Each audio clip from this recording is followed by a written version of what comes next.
Muy buenos días, buenas tardes y buenas noches tenga cada uno de ustedes. Yo soy Ricardo Antonio López Gutiérrez, primero de tres expositores que trataremos un tema fundamental en nuestra carrera. ¿Y cuál es ese tema? Ese tema es la inconstitucionalidad. Así es pues, que a modo de introducción tocaré tres temas para poder ahondar en su mayoría este tema. Sin más dilación, con su permiso.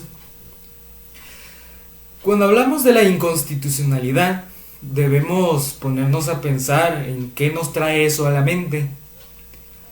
Y sinceramente, para mí me trae recuerdos a las garantías constitucionales.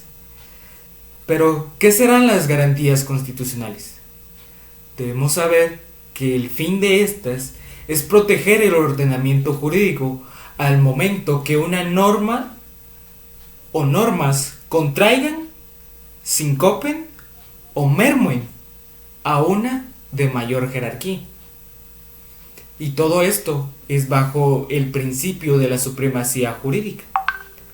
Es así pues que pongámonos a pensar de que ¿quién soluciona estos problemas? Pues bien, el encargado de solucionar estos problemas es un órgano que es parte del Estado y tiene el nombre de Corte de Constitucionalidad. Pongámonos a pensar qué es la Corte de Constitucionalidad. Pues bien, para tener una mejor idea sobre esto, debemos irnos al artículo 268 de nuestra Constitución Política de la República de Guatemala, el cual dice: función esencial de la Corte de Constitucionalidad. ¿Cuál es su función esencial? En pocas palabras, es la defensa del orden constitucional. Y así es pues que si nos vamos al siguiente artículo, el 169, dice integración de la Corte de Constitucionalidad. ¿Quiénes integran esta Corte? Pues bien, esta está integrada por 5 magistrados, cada uno de ellos con su respectivo suplente. Y para entender un poco mejor esto, vamos a leer su segunda parte. Y dice lo siguiente: los magistrados durarán en sus funciones 5 años y serán designados de la siguiente forma. A. Un magistrado por el Pleno de la Corte Suprema de Justicia. B. Un magistrado por el Pleno del Congreso de la República. C. Un magistrado por el Presidente de la República en Consejo de Ministros. D. Un magistrado por el Consejo Superior Universitario de la Universidad de San Carlos de Guatemala. Y E. Un magistrado por la Asamblea del Colegio de Abogados. Pues aquí tenemos un poco más de información sobre cómo está estructurada la Corte de Constitucionalidad. Ahora, cuando nos vamos al artículo 270, vamos a hablar sobre los requisitos de los magistrados al Consejo, a la Corte de Constitucionalidad. Y estos son 4. El primero es ser guatemalteco de origen. El segundo es ser un abogado colegiado. El tercero sería ser de una reconocida honorabilidad, término que en lo personal creo que es muy ambiguo en la actualidad. Y el cuarto es tener por lo menos 15 años de graduación profesional. Es así que nos vamos a los siguientes 2 artículos, el 271 y el 272. El 271, hablamos sobre el presidente de la Corte de Constitucionalidad. Pues bien, aquí quienes llevan a cabo la función de presidente son los mismos magistrados, solo que tienen función por un año y esta es en orden descendente, o sea que el magistrado de mayor edad será el primero y así le seguirán año tras año los de que le vayan siguiendo en cuanto a la edad, ¿verdad? El artículo 172 habla sobre las funciones de la Corte de Constitucionalidad. Pues bien, estas son 9. Sin embargo, para tener una dinámica más sencilla, vamos a tomar solo uno. El inciso F, por ejemplo, Dice, conocer y resolver lo relativo a cualquier conflicto en materia de constitucionalidad. Pues bien, ahora como segundo punto, vamos a tratar sobre la inconstitucionalidad general. ¿Qué es la inconstitucionalidad general? Pues bien, esta es la garantía que se nos presenta para denunciar la antinomia que pueda existir entre una norma suprema y una norma de menor jerarquía. ¿Y cuál es el fin de estas? Pues bien, el fin de esta es extinguir la norma inconstitucional de nuestro ordenamiento jurídico. Y esto está en nuestro artículo 267 de nuestra Constitución, el cual tiene como nombre inconstitucionalidad de las leyes de carácter general.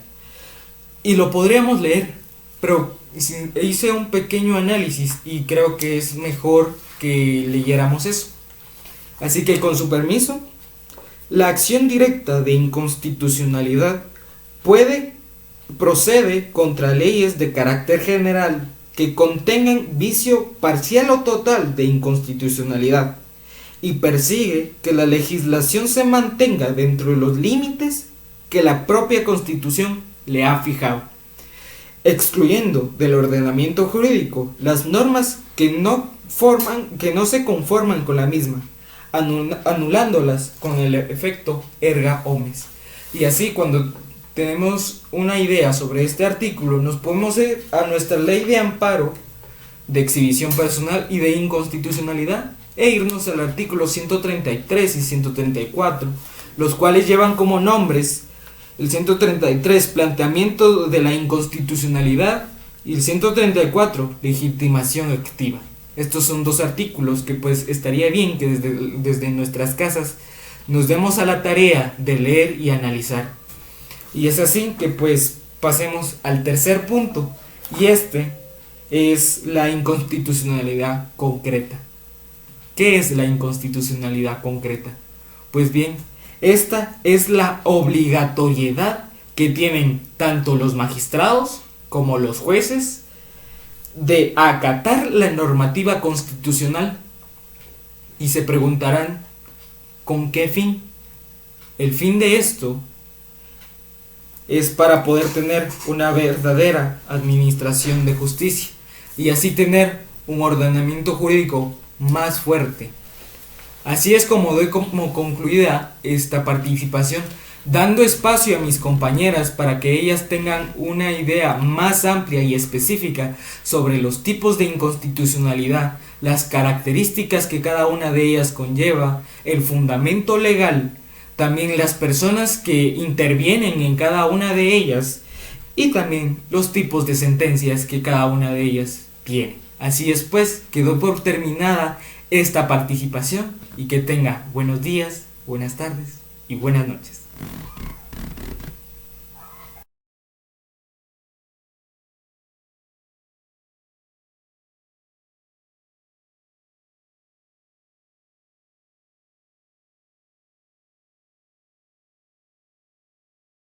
Continuamos y hablaremos entonces de la inconstitucionalidad indirecta o en caso concreto.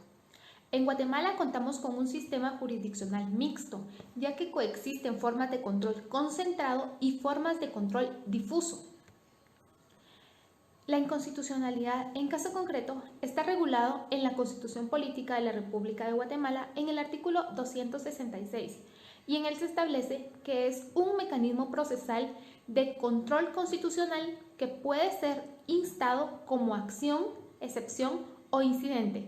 Quiere decir que puede darse de tres tipos: de acción, excepción o incidente. La inconstitucionalidad indirecta o en caso concreto es un mecanismo procesal de control constitucional de naturaleza prejudicial. Quiere decir que es utilizado antes de un proceso judicial, por el cual las partes de un proceso jurisdiccional pueden hacer efectivo su derecho por tres vías. Hemos mencionado que puede ser por la vía de acción, excepción o incidente, de que una norma jurídica que se estima inconstitucional no sea aplicada al caso concreto, al caso en específico.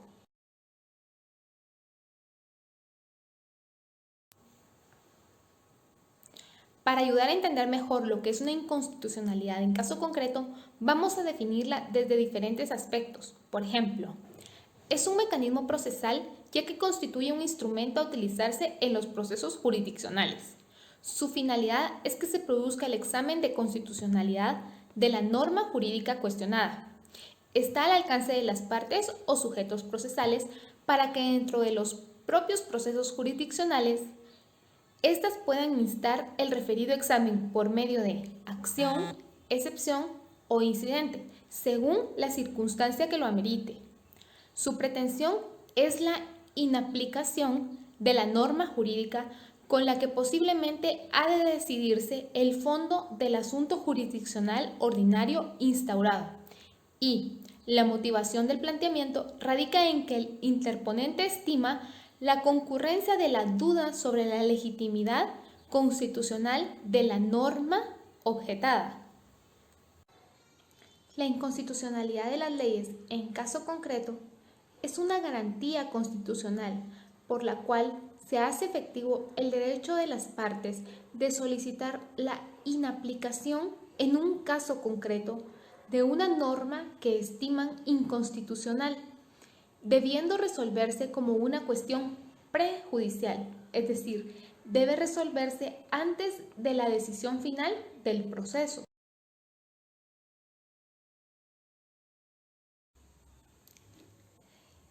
De las características que podemos mencionar de la inconstitucionalidad de las leyes en caso concreto, podemos decir que es un mecanismo procesal, es de alcance particular, es utilizada como un contralor de la constitucionalidad, es difuso, es incidental y es declarativo en cuanto a su fin.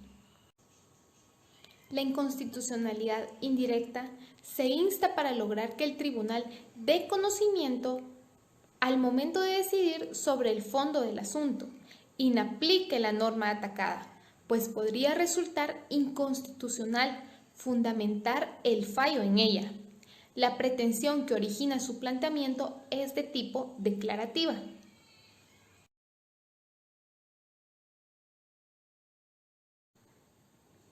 La legitimación es sencilla. Para promover la inconstitucionalidad de la ley en casos concretos, se requiere que el proponente tenga calidad de parte en el proceso.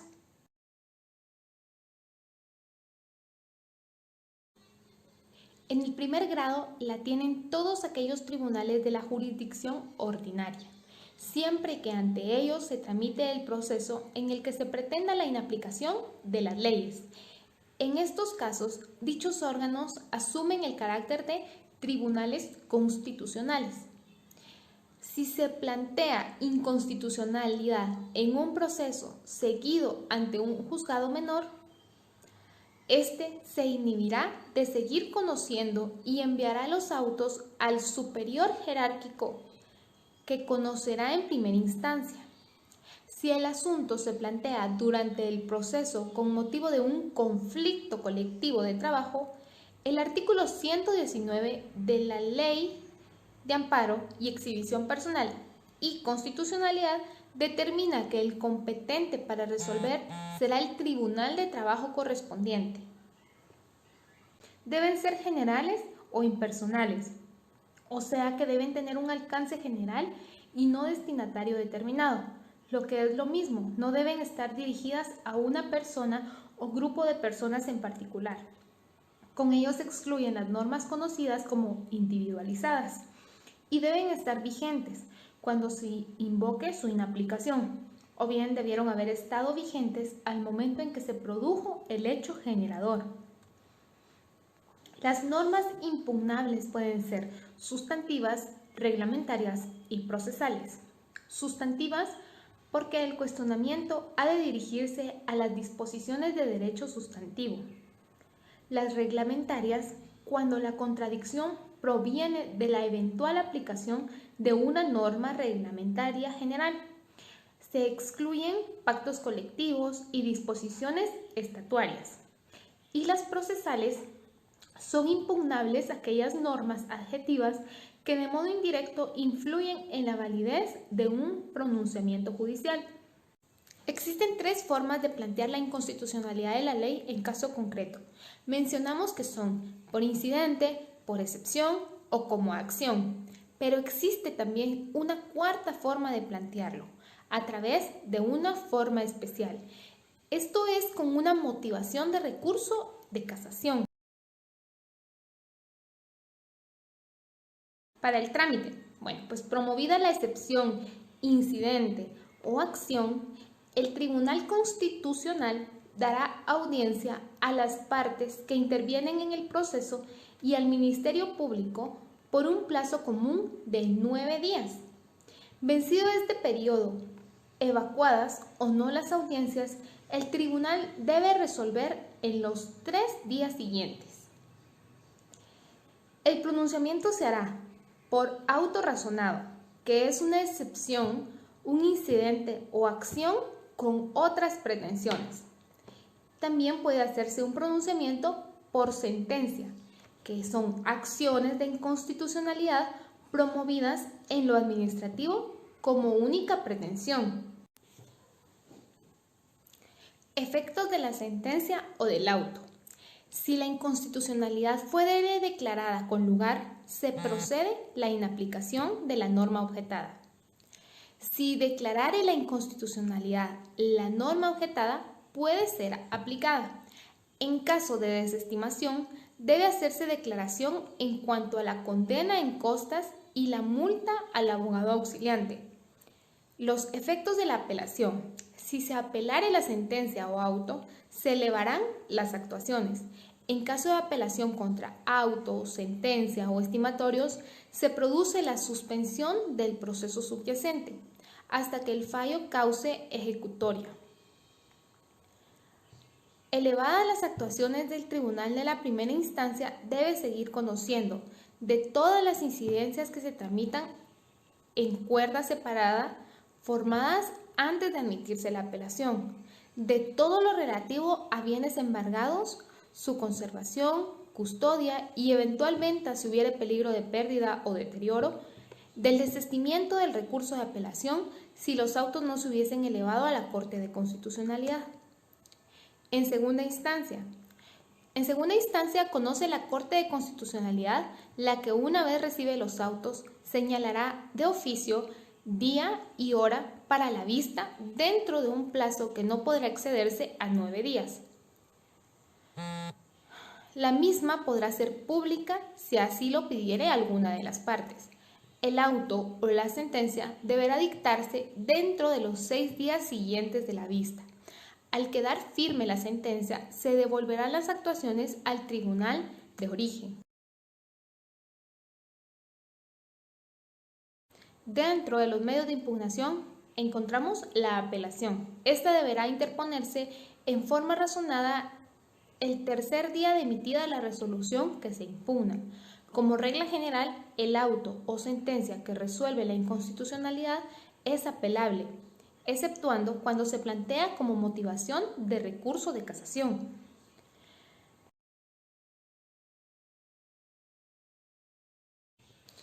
También es importante mencionar algunas de las causas por las que puede llegar a desestimarse.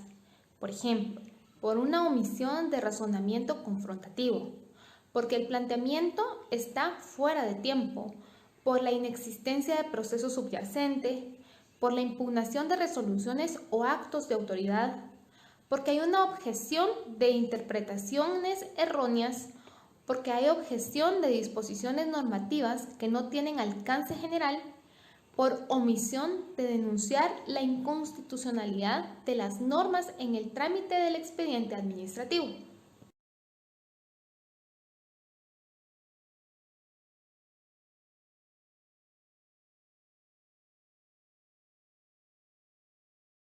Mucho gusto, compañeros, mi nombre es Andrea Montt y en esta oportunidad voy a darles el último punto de nuestra exposición, que es la inconstitucionalidad directa o general. ¿Qué es esto? Bueno, para empezar, es una garantía constitucional que permite a toda persona individual o jurídica de denunciar la o las contradicciones que existen entre la Constitución Política de la República y una norma de menor jerarquía, con el efecto de mantener la supremacía constitucional. Esto lo podemos encontrar fundamentalmente en el artículo 267 de la Constitución Política de la República y en el título 4, capítulo 5 de la Ley de Amparo, Exhibición Personal y de Constitucionalidad. Esta garantía tiene 4 características. La primera es, sus efectos en el tiempo son hacia el futuro, es decir, que cuando se declare la inconstitucionalidad, dejará de surtir efecto el día siguiente de publicar el fallo en el diario oficial. La segunda es que vincula el poder público y órganos del Estado y tiene en pleno efecto frente a todos. La tercera es que el efecto de una sentencia es erga omnes, es decir, frente a todos. Y la cuarta es que la ley constitucional no establece un plazo para la inconstitucionalidad, por lo tanto se puede realizar en cualquier tiempo. Los presupuestos de viabilidad de la inconstitucionalidad directa son, bueno, para empezar, ¿qué son los presupuestos de viabilidad, verdad? Son requisitos que deben ser cumplidos por las partes intervinientes para viabilizar el conocimiento de la acción por parte del Tribunal Constitucional. Son 2 presupuestos de viabilidad, de planeamiento y de conocimiento. De planeamiento se divide en 2. Está la legitimación, que se refiere al reconocimiento de la calidad del sujeto, que lo podemos encontrar en el artículo 134 de la Ley de Amparo, Exhibición Personal y de Constitucionalidad, y también nos denomina quiénes tienen la legitimación para plantear la inconstitucionalidad, que sería la Junta Directiva del Colegio de Abogados actuando a través de su presidente, el Ministerio Público a través del Procurador General de la Nación, el Procurador de los Derechos, siempre y cuando sea de su competencia, y cualquier persona, siempre y cuando esté auxiliado de 3 abogados con colegiado activo. Requisitos, el segundo presupuesto de viabilidad de planeamiento son los requisitos formales del escrito inicial. Estos son requerimientos que debe llenar el sujeto legitimado. Estos requerimientos son la designación del tribunal, los datos personales del solicitante, los nombres de los abogados con colegiado activo, la normativa que va a ser sometida a la inconstitucionalidad, las normativas que se consideren que están siendo violadas, el fundamento legal base para someter la inconstitucionalidad y por último, lugar, fecha y firma del solicitante y de los abogados que lo patrocinen. Ahora bien, el presupuesto de viabilidad de conocimiento. Este se divide en existencia de la norma impugnada. ¿Qué quiere decir esto?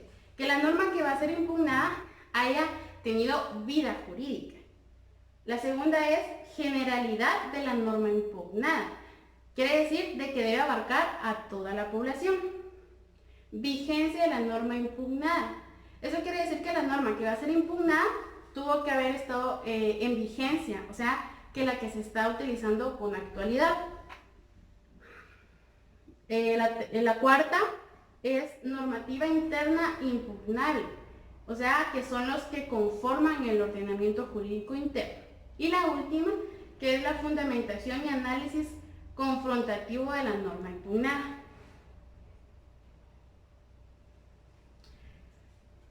Ahora vamos con las modalidades de planeamiento. Las modalidades de planeamiento nos permiten considerar y examinar los vicios sobre una parte de la ley o bien sobre la totalidad de una norma.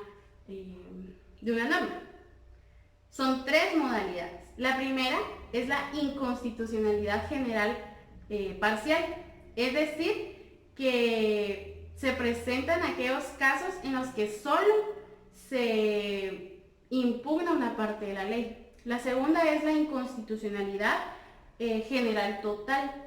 Esta quiere decir de que se impugna todo el cuerpo normativo. Y la tercera es la inconstitucionalidad por omisión. Esta se presenta cuando no se obedece el mandato que obliga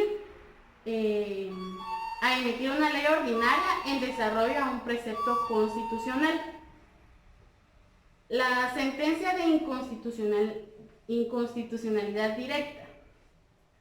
La sentencia de inconstitucionalidad directa está establecida en el artículo 139, segundo párrafo de la Ley de Amparo, Exhibición Personal y de Constitucionalidad, y reunir las formalidades que indica el artículo 39 del Acuerdo 1-2003 de la Corte de Inconstitucionalidad. Bueno, cuando se dictan las sentencias de inconstitucionalidad, se debe llevar a cabo o se deben tener en cuenta algunos principios. Estos principios son tres. El primero, la supremacía constitucional. El segundo, que sea democrático.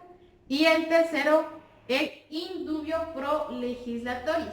Es decir, que si no existen elementos de juicio para que se lleve a cabo la inconstitucionalidad, se debe respetar lo que diga la decisión del organismo legislativo.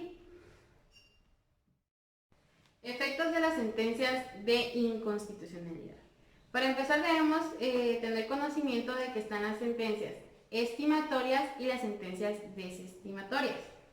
Los efectos en las sentencias estimatorias son dos. Están los efectos constitutivos y los efectos en el tiempo. Tenemos que tener en cuenta que los efectos en el tiempo suceden porque algunos preceptos normativos deben modularse en el tiempo para que el propio sistema adecue la nueva situación jurídica. Para modular este efecto surgen tres efectos más, que son subtemas del efecto del tiempo, claro. Está el efecto ex nunc, que elimina el ordenamiento jurídico con efecto retroactivo. Este está en el artículo 141 de la Ley de Amparo, Exhibición Personal y de constitucionalidad.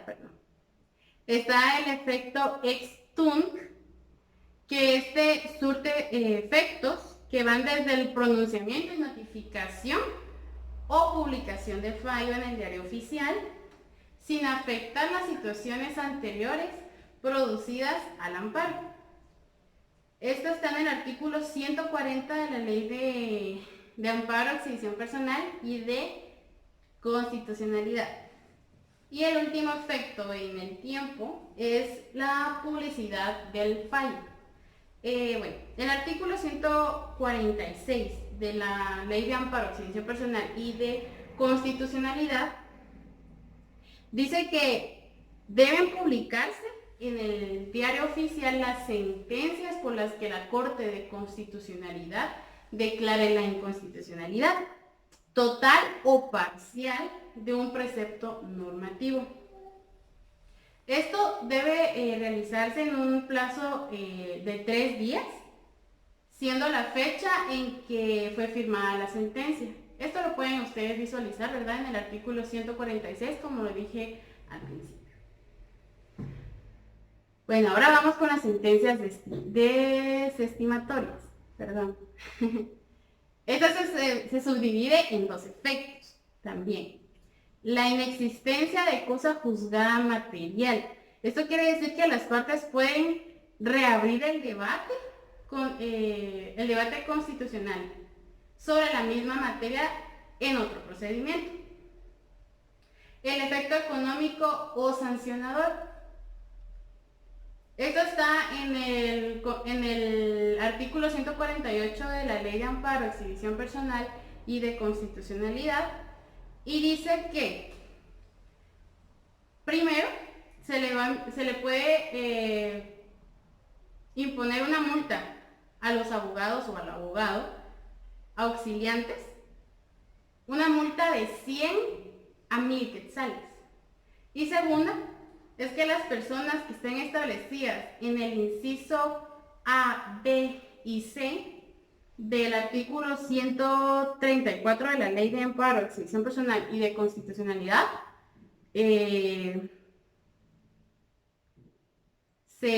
no se les otorga este efecto. En lo tanto, estaríamos hablando de las personas jurídicas, como ya se los mencioné anteriormente, de las personas que tienen la potestad de solicitar una inconstitucionalidad, ¿verdad? Literal A, B y C. Ahora bien, los efectos en ambos casos. De acuerdo con la Ley de Amparo, Exhibición Personal y de Constitucionalidad, estos son dos. La primera, efectos jurisprudenciales. Esto, pues, todos los fallos de la Corte de Constitucionalidad emiten materia de inconstitucionalidad abstracta, tienen efectos jurisprudenciales. Esto ustedes lo pueden visualizar y analizar a profundidad en el artículo 190 de la Ley de Amparo, Exhibición Personal y de Constitucionalidad. El otro efecto es efecto vinculante. Esto sucede en consecuencia del artículo 185 de la ley que ya hemos mencionado con anterioridad y establece que las decisiones de la Corte de Constitucionalidad vinculan el poder público y órganos del Estado y tienen pleno efecto frente a todos. Bueno, si nos damos cuenta, esta es una de las características de esta garantía, ¿verdad? Y pues está fundamentada en el artículo 185 de la Ley de Amparo. Y bueno, compañeros, esta ha sido toda la exposición. Espero que ustedes hayan comprendido bien todo lo referente a las inconstitucionalidades. Es un gusto impartirles estos temas y pues esperemos que no queden vacíos sobre el tema. Gracias.